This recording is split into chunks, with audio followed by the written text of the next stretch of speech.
السلام عليكم ورحمة الله. أنا اسمي رياض، أصيل ولاية صفاقس.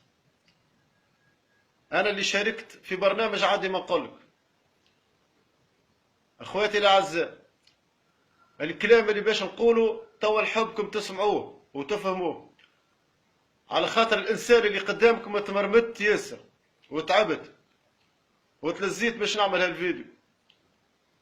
بت في الشارع في العاصمة أكثر من شهر، وأنا بين الخرب والمحطات والقهاوي، وتنجموا تسهلوا قهوة المنصب بيه. شنو اللي قاعد وشنو اللي صار فيه؟ ضربت على الماكلة أكثر من ثلاثة أيام، صدقوني ما حاس بيا حتى حد.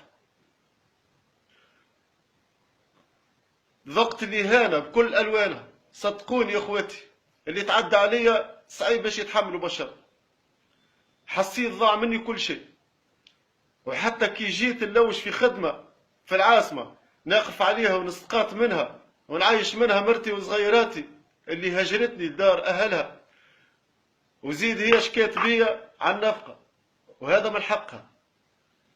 ما لقيت كان اللي يصغرني ويكذب عليا، وهذا الكل صار فيا بعد ما تعديت حلقة عندي ما نقولك.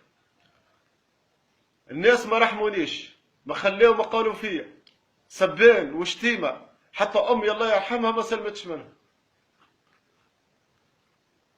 كلمات في الشارع في الفيسبوك، حتى خدمتي ضاعت مني، وجهي ما عادش ينجم يقابل الناس. أنا ضاعت وصغاري ضاعوا، وقاعدين في الدار في عوض يقراو كما الصغار الكل.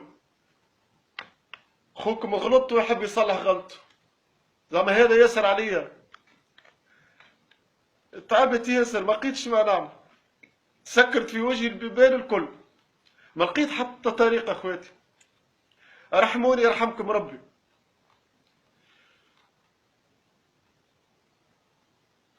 نجموا تشوفوا جريدة الشروق نهار 22 شهر فيفري، شافوني وشافوا حالتي وحكيت لهم شنو اللي صار فيا، وكتبوا عليه وما صار شيء في الصفحة الأولى. وطلبت من ساعة لا باش نعاود حلقة أخرى وما صار شيء، وزدت تعبت، وتوا عندي أكثر من شهر وأنا مريض في باللي صار فيا. صار لي نزيف في معدتي، عملوا لي عملية في المرسى. صدقوني أقسم بالله من عندي، ومرأة الله يرحم والديها ما ننساش مزيتها، هي اللي شافت حالتي وخلصت عليا السبيطار وعطتني ركوبي باش نجيب نروح، وانا مازلت بالفاصمات ومازلت بالسيرو، والعالم بيا ربي شنو اللي صار لي. يا خياني نطلب منه خياتي معمولكم من ربي، يا توانسه يا طيبين يا باهين، نحبكم ونطلب منكم تبارتاجيو هالفيديو هذا وتوصلوه العلاء الشابي اللي نحب نقول له يا سي علاء، معمولك الربي برحمة الوالدة براس وليدك نورت عينك، وانت اب وتعرف معنى الابوة. والله مش على خاطري، والله على خاطرك زوز بنيات.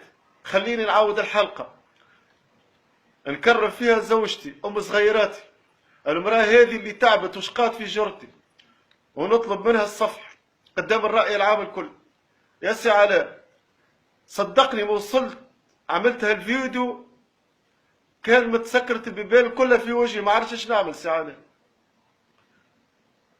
بعثت اكثر من 20 SMS، وكل ما تكلمني الصحفية وتعرفني انا شكون ما عادش تطلبني.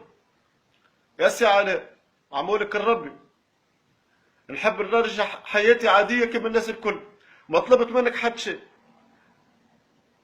رغم اللي صاير فيا، رغم المرض، رغم الفقر، رغم التعب، رغم اللي صاير فيا، ما طلبت شيء. سي علاء يرحم والديك، نعاود حلقة أخرى معمولك الربي. يا سي علاء يهديك ربي، يهديك ربي، معمولك الربي. راني خوك، راني تونسي، ما طلبت شيء. زعما هذا ياسر عليا كيما عملت الحلقة نعاود حلقة أخرى. الله يبارك لك. وانتم يا توانسة يا شباب بلادي نتوسل لكم يا بهيم، بالله نعمل عليكم تبرتجيوا هالفيديو وتعاونوني، يعاونكم ربي. خلينا نعيش كما الناس الكل، خليه يوصل صوتي. وبارك الله فيكم، الله يرحم والديكم، وشكرا.